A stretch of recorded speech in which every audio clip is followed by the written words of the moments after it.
There is a woman online on YouTube who calls herself Love Live 222. She's been telling the world she's homeless, sitting in a car with her 1.5 year old and 3 year old begging for money. She recently got kicked out of the place she was staying at because she moved from Texas to Florida to get away from the responsibilities of her other 3 kids who she does not have custody of, and she wanted to start fresh in Florida with her 2 kids she does have custody of. Now, again, she has been telling the world she's homeless, sitting in a car with her 1.5 year old and her 3 year old after getting kicked out of her roommate's place. She said why, but nobody believes it. She's begging for money left and right. She refuses to get a job and says she doesn't have to get a job, and now she's saying she can't get a job because she is a single mother and she has no daycare for her baby. But she did say CPS was trying to get her a referral in for a daycare place, so we shall see. She got kicked off of Cash App recently for scamming, so now she switched to PayPal and is pushing to get monetized on TikTok for even more donations. She will do whatever she can to take your money. And she lies so much that nobody actually believes her. Well, quite a few people believe that she's homeless, but the other half of us believe it's false. I think there's more people that believe that she's not homeless and she's lying to scam people than there are people that believe her. But here's the part: her own 3 year old son, AJ, exposed her lies last night in her live stream around 9 o'clock, or a little right before 9 o'clock. Little AJ wanted some more spaghetti. I guess he had spaghetti yesterday and he wanted some more. And he said, "Mom, can I have some more? Mommy, can I have some more spaghetti?" And she says, "There is no more spaghetti." He says, "Yes, there is at our house." Now, little kids don't lie. Kids don't lie at all. I mean, like, little kids, they just do not lie. She tells him there's no more spaghetti and laughs it off and starts to cry a little bit. And then he says he's 3 and doesn't know what he's saying, but AJ doesn't back down. He repeats himself and even says, "Are you kidding me?" That's not confusion. That's truth coming from a child who knows exactly what's going on. Now, she doesn't realize that sometimes he will speak up and speak the truth. And now Olivia has recently, and I mean recently, just posted a brand new video holding up a positive pregnancy test, crying and saying, "What am I going to do?" She's in her car to start out with, saying that she needs to take a pregnancy test, and then she goes into the public bathroom with her 2 kids and takes it and shows everybody that it's pregnant, or that she is pregnant, and she starts crying, saying, "What am I going to do?" Now we have to ask, who could she have slept with? People are saying it's Gerard, her ex husband, who has custody of her other 3 kids who lives in Texas. But the last time she claimed she slept with him was in Texas before she moved to Florida, and that was 2 or 3 months ago.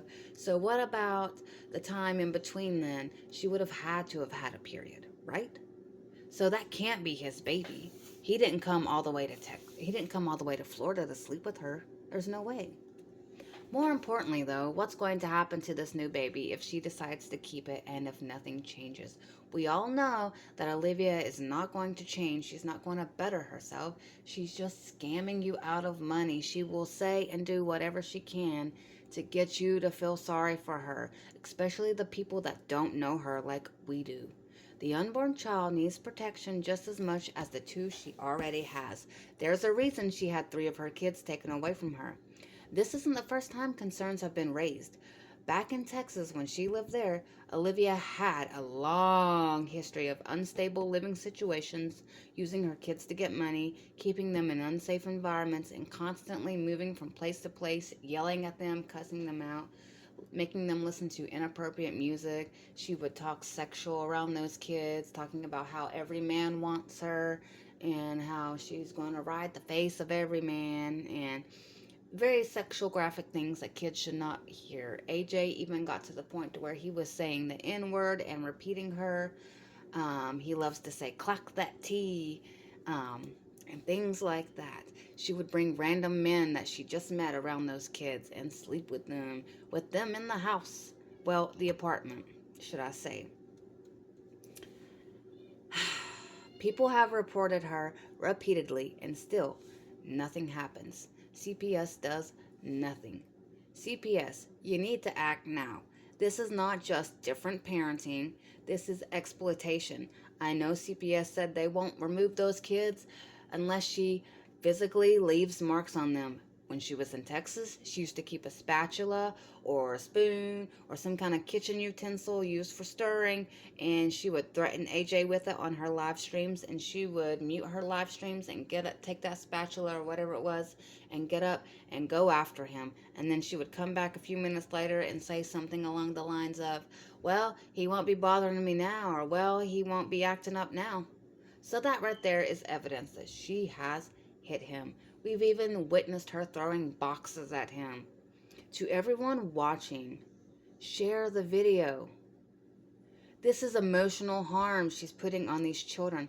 This is putting children in danger every single day. The pattern is clear, the history is there, and now there's another innocent life on the way if she decides to keep it, which I don't know how she's going to make you all feel sorry for her so she can take that money and get an abortion.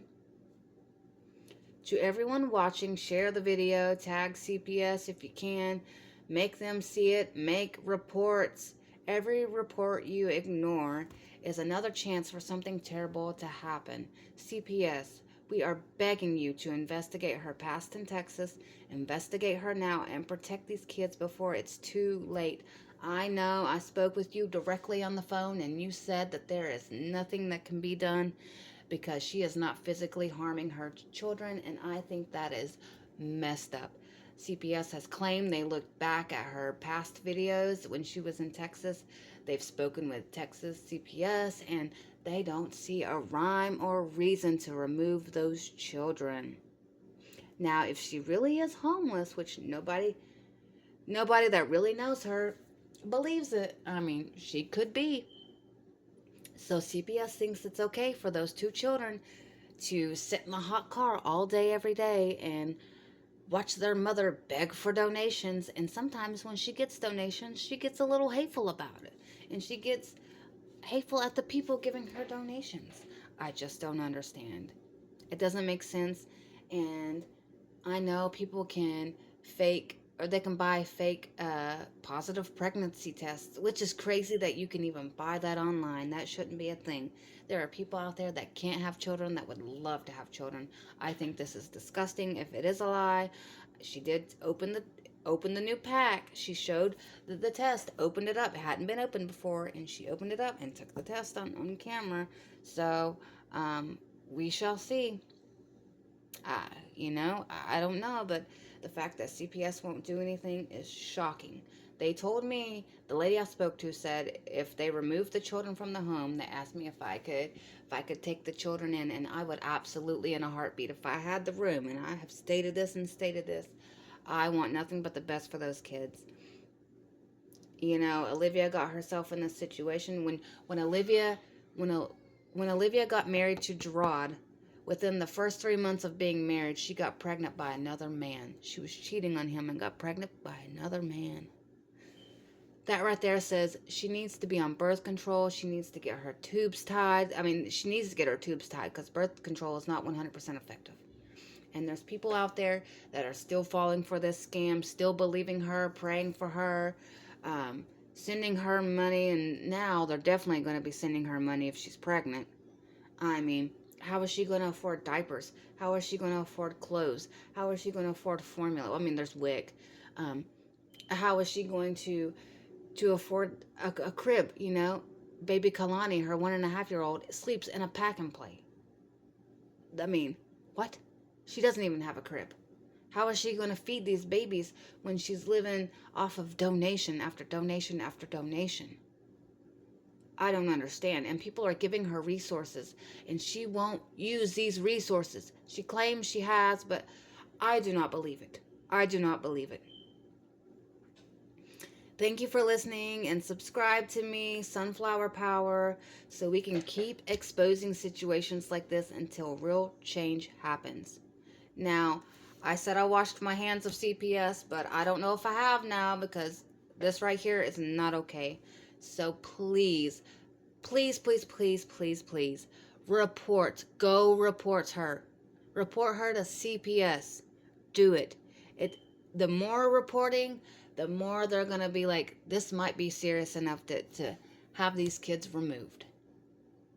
Now, when she goes, if she goes to these OB appointments and she says, I don't have an address, if she really is homeless, she's gonna say, I don't have an address. I'm homeless. Um, they're gonna contact CPS. You know, I feel like they will contact them. When I was pregnant, every time they would tell me, now they would tell me just for drugs, if I had drugs of any kind, whether it be weed or anything in my system, even nicotine, alcohol, any of that, that if they found it in my system when I first came in for my urine samples, that if they tested, when they tested me again and I did not show up clean, that they would contact CPS immediately.